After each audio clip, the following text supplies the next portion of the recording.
Control account, yes, this is our topic.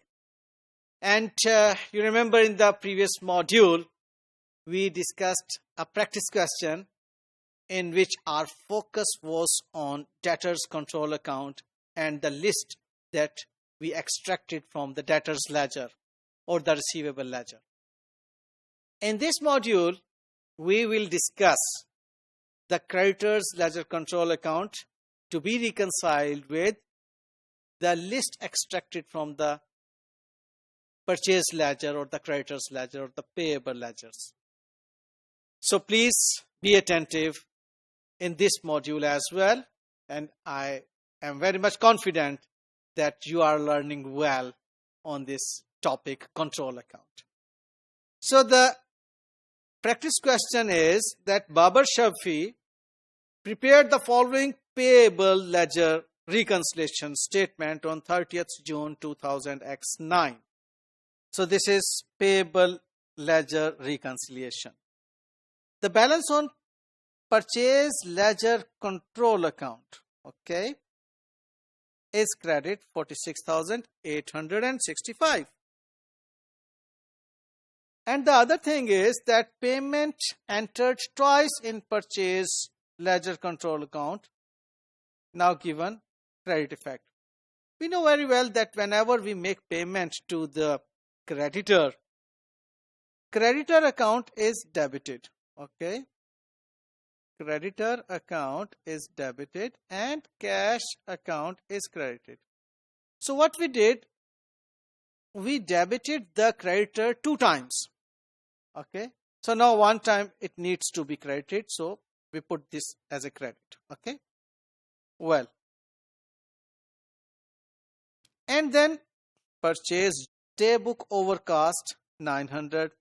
We know very well that when we are having purchase journal with us and we make total, its total is taken to the debit of purchases as an expense account and credit to the creditors, okay?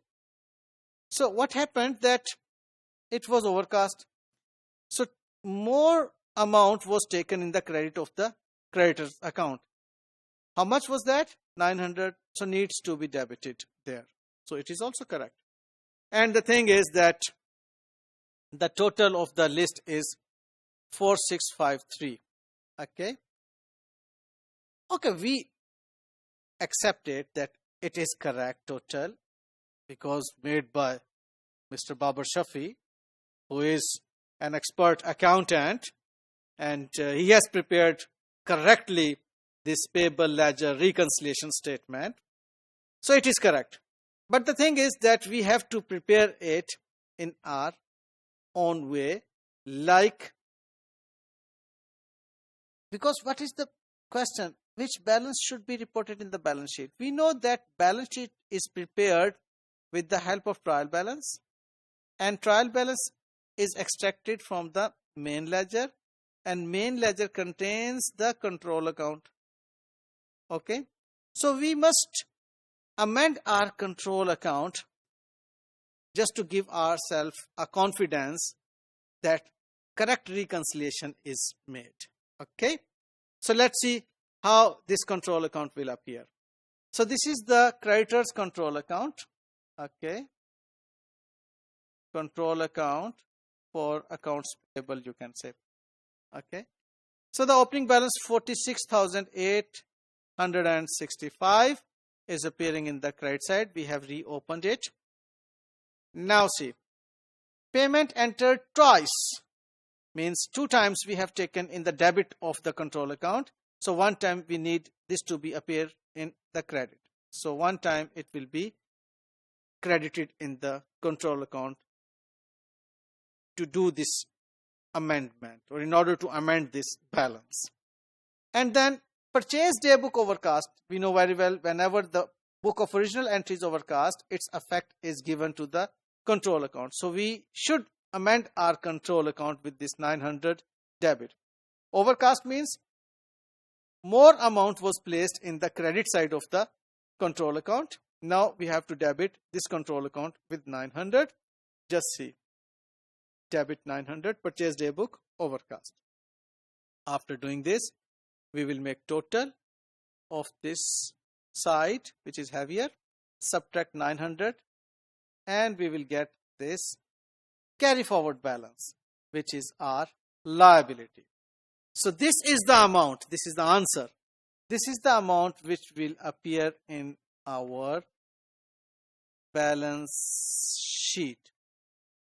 So thank you very much to Mr. Babar Shafi, who prepared correct figure, but we correctly amended our control account. Its balance will be taken to the balance sheet. So the ITTR for this module would remain same. Now you understand the importance of this table, that without this table, we cannot solve our examination questions correctly, and even we need this table to be very much conceptually clear to us if we have to do practically this reconciliation of control accounts with the total of the list. So thank you very much for putting all your concentration in learning this topic. Thanks a lot.